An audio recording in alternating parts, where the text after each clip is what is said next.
So, Penarthony Bread Tano here, the internet's busiest music nerd.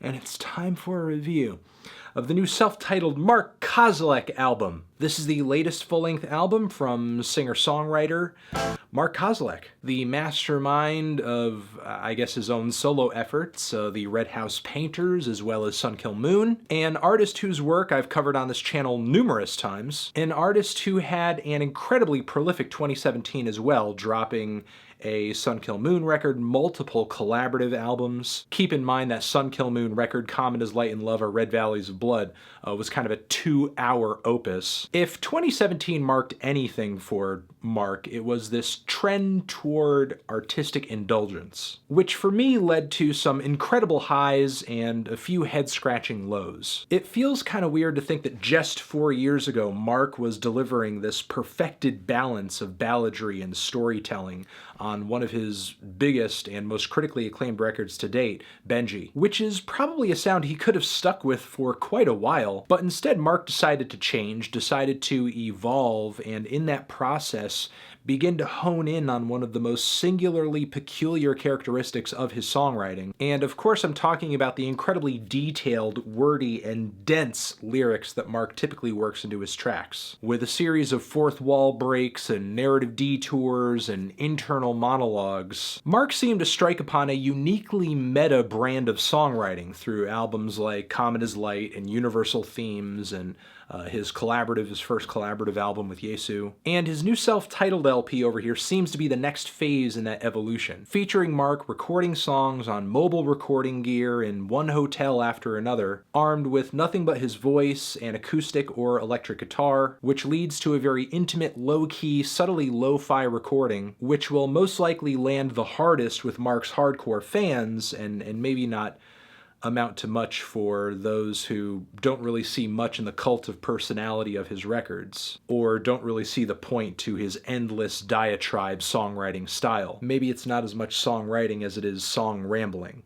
Now, I personally enjoy what Mark is doing on this record, but I feel like part of the reason for that is that I've been riding with him for a little while now. I mean, I haven't been crazy about everything Mark has been doing over the past few years, but listening to this record kind of feels like cracking open the 7th installment of a very dense, ongoing mystery book series. And while this self-titled album's 90-minute run is shorter than that of Common as Light, it still feels like more of a challenge to listen to, and not in a particularly bad way, just more in an artistic, aesthetic way. Because right up front, the songs here are not particularly catchy. The instrumentation, given that it's mostly just guitar and voice, played at a very low volume because Mark was trying to keep to, you know, the requirement of being at a low volume in a hotel room. So again, instrumentation is pretty light on the ears, not really super gripping or punchy or bright or aggressive. The gentle and repetitive guitar phrasing along with Mark's very mumbly and forlorn voice has kind of an ambient effect after a while. And as far as the narratives on this album go, they really are more meta and rambly and tangential than ever. Now, if you've been listening to Mark's recent output, the lyrical themes on this record should be nothing new. His music, movies he likes and movie references, aging, mortality, tragedies and mass shootings, legendary sports figures, musicians who he admires, or food, or weird personal interactions. But despite my familiarity with Mark's stories at this point and his inability to ever filter himself, I still think on this album he has quite a lot of interesting things to sing and say. Whether it's on the Mark Kozelek Museum, which is one of the most autobiographical and I think introspective tracks he's ever dropped so far. It's a song sung over these very twinkly and meditative electric guitar arpeggios, and with like a lot of cuts on here, you have a lot of shifts in the chord progression, or it sounds like maybe even the key to something major or minor depending on the mood or the darkness or the levity of a particular lyrical passage, singing about finding a location for this made-up museum, singing about being younger, trying to get a start in the music business, and people kind of patronizing him like, yeah, sure, Mark, you're gonna make it. Yeah, sure, you're gonna be a famous singer. Describing his love of Ariel Pink at a music festival, saying that if they had started in the 70s, Ariel would be David Bowie famous and he would be Neil Young famous, saying that you could say a lot of things about both of them, but you could never really call them boring. And immediately after that, Mark breaks into this refrain of repeating the word diarrhea over and over again, which is not just random, it's a referral back to a moment where he talks about how the porta potties at the festival smelled. Mark even goes as far as to narrate his own guitar solo and talk about what inspired it. That was just a supremely surreal moment for me on the album, like the lengths at which Mark will go to basically tell a story about anything. The song My Love For You Is Undying is another one of the longest tracks on this album, surpassing 10 minutes, and actually has quickly become one of my favorite Mark Kozelek songs to date, if not only for its really weary, hypnotic guitar leads that are cut into both the left and right channels. And there are a lot of things that Mark says on this song, a couple of stories, but really the highlight for me in this track is in the last leg where he kind of details this interaction that he had with this girl, which was pretty negative and very weird, at what he described as like a smelly old liberal vegan bookstore. At one point in the story, he even cracks up, which, I mean, it is a really funny story. It's kind of hard to imagine how he kept up the forlorn vocal delivery for so long while singing it. Live in Chicago might be one of the more difficult tracks to swallow for some fans because it's just so internal. It's just so obsessed with minor details and just this really slow, hyper-descriptive, diary-like writing style. But I still love the devoted descriptions that Mark gives in this track in the lead-up to a performance that he had in Chicago. Talking about his dry cough, the food that he's getting, calling his girlfriend, and shadowboxing, thoughts of the recent Las Vegas shooting and Tom Petty passing kind of inhabiting his mind and inspiring particular tributes during that night's show. The instrumental is strangely sharp and pitchy, features some very odd guitar phrasing, but I feel like the track is almost relaxed or brought to a bit of an equilibrium by the very soft bum bum ba ba background vocals that Mark provides throughout much of the song. The opener to this record, This Is My Town, has its themes rooted pretty deeply in origins. Mark singing about how this is his town and all the things that make it his town and the other great people that came from his town. Mark also singing about how this, what you're hearing, is his sound. On this particular track, the instrumental features these really hypnotic and plucky harmonic guitar leads. On the surface, it sounds very light and simplistic, but it's layered in a really beautiful and a kind of complex way. Sometimes I don't feel like I'm listening to a song or a composition as much as I'm listening to a sound bed for Mark to kind of platform himself on top of and tell these stories. Much in the same way I kind of felt about that recent Alan Vega album, It, except that's like an experimental, like, synth-punky noise album, and this is so much more ambient by comparison. But even though they're very aesthetically different, I feel like both artists make some similar compositional choices in order to create the instrumental spaces in which they say their piece. I also love the really surreal and sublime Weed Whacker, which features this really warm and welcoming and slightly twangy guitar phrasing. It's an odd track where Mark is narrating about him and his actions, but as if he is outside of himself. He's referring to himself in the third person. But it's pretty clear that all the sections of this track kind of add up in such a way where it's portraying Mark in a particular headspace or a particular mood where he doesn't seem very focused on his art, on his songcraft, not really being dogged by his own sense of celebrity. He's just a guy who is buying property. He's a guy who's weed whacking, doing like lawn maintenance, going to a coffee shop, just having a random interaction with a random guy. But then he's hit with like, oh, what's the sound of this music? Who's this guy rapping on the stereo? And the guy says, oh, you know, that's Sun Kill Moon. We're listening to it on Spotify.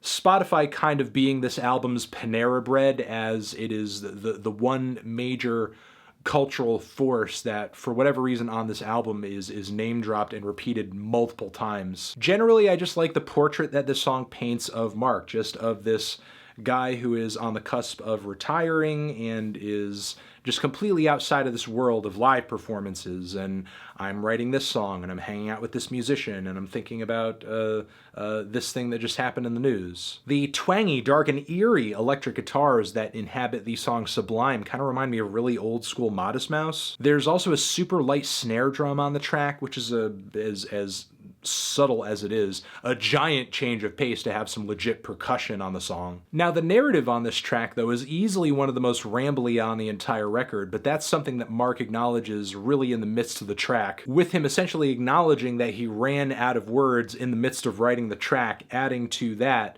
"That's how I work, I don't stick around with nothing long. Now I gotta borrow a line from Tupac to keep things moving along. He said, we don't have the motherfucking luxury to spend this much motherfucking time on this one motherfucking song." Which could be a part of his usual artistic process, but also I think that could be inspired by the fact that he was writing and recording under weird circumstances with limited instrumentation in these hotel rooms. So maybe he was kind of giving himself a limitation there to finish these tracks within a certain amount of time. But again, given how rambly this track is, I do think the last leg of this particular cut is noticeably weaker than a lot of the songs that have come so far. And that's the thing, as this album plods along, like after the middle point, I can kind of feel that even though Mark's words are pretty rambly, there was at least a kind of a sense of what exactly he was going for, even if it was a little vague. On tracks like this, on tracks like Good Nostalgia, it just seems so much less apparent. Nostalgia being a track that I really love the aesthetic of this song. It has a guitar tone and sound that's incredibly reverby, haunting, strange, unlike that of any other cut on the record. But the lyrics and the tune and the structure itself just doesn't really leave much of an impression on me. Even with it being one of the shorter and one of the more brief tracks on the record, you'd figure with a more condensed runtime, it would be a bit punchier. Because the longer tracks, as long as they have more focus, they actually have more impact. Nostalgia, though, just kind of felt like Mark was flipping through a series of surreal David Lynch-esque dream states, which is even more so the case on 666 Post, but maybe to the point where it actually kind of makes the song pretty unique. The guitars sound a little bit darker, Mark's singing is much more unsteady and sped up and tense and just feels very anxious. He goes into very intimate detail of kind of waking up in spaces, maybe after a performance or something, and not knowing where he is, not knowing what he has to do, feeling jet lag, not really feeling attached to or connected to any one place because he's constantly going, he's constantly moving, going into details with particular dreams that he's having while he's out and about, and also making like these really weird mouth noises of some of the things that are either around him or in his dreams, like cable cars and pets. Now, the final moments of the record is where I think things really start to go south a little bit. The banjo song, for me, is one of the most obnoxiously meta on the entire album. Yes, even with moments on here where Mark is singing about, hey, am I singing or am I talking? What do you think about these words? I'm singing this right now, I'm thinking this right now. In a way, I feel like he's kind of not just breaking down the fourth wall, but busting through it like the Kool-Aid Man as he's singing about this being his banjo song, but it doesn't have a banjo on it, and the guitar on it is a Yamaha. I mean, as much as I enjoy some of the diatribes in this track about buffalo wings and one of Mark's friends getting a really awful stomach bug, it's at this point where the lack of cohesion among the various passages, lyrical passages in these tracks really kind of unravels the potential appeal of them. Though my least favorite track on the album has to be Young Riddick Bowe, and not necessarily for any narrative elements of the cut, really more of the sound of the song kind of irks me. The heavily layered and somewhat aggressive nylon string guitars combined with Mark's very strained and somewhat yelpy vocals for the entirety of the track, they just really kind of wear on me after a little while, especially since Mark's singing or talking or whatever you want to call it on this song has very little in the way of rhythm or rhyme or meter. It just literally sounds like he's rambling as much as he can over this very unpleasant guitar instrumental. I love that Mark sort of overpacks his songs with particular lyrical details, but I can't even really say that I find the lyrics on this song really gripping. Here it literally just feels like what he's saying is just really unkempt. Like there just wasn't as much direction in the writing process of this song as much as there was in previous tracks, even with using boxing figure young Riddick Bowe as a bit of an anchor to start with and come back to later in the song. The closer on this record is decent. Starts off with some very heartfelt and wonderful guitar chords that are actually pretty striking.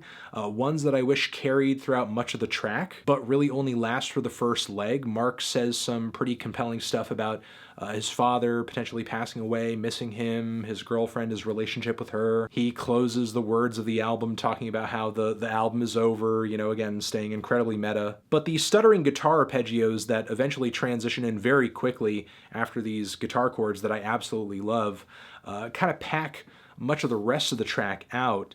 And I don't know, just kind of sound like the stuttering guitar arpeggios that you would find on any number of tracks prior to this one. I guess instrumentally, I wish that Mark took things in a bit of a different direction and just did more to prevent redundancy on this album. Because as specific as this brand of songwriting is to Mark, toward the end, I kind of feel like he was stretching the appeal of it a little thin. Still, though, I do think this is a relatively solid record, an interesting singer-songwriter release, although maybe not one I would recommend right away to somebody who isn't familiar with Mark's past work. But if you're up for the challenge and you want to hear something that's kind of ambient, really wordy, super thought-provoking, incredibly personal, painfully intimate, then I recommend that you try this album out. I'm feeling a decent 2 strong 7 on this one. Transition. Have you given this album a listen? Did you love it? Did you hate it? What would you rate it? You're the best. You're the best. What should I review next? Hit the like if you like. Please subscribe and please don't cry. Over here next to my head is another video that you can check out. Hit that up or the link to subscribe to the channel. Anthony Fantano, Mark Kozelek, forever.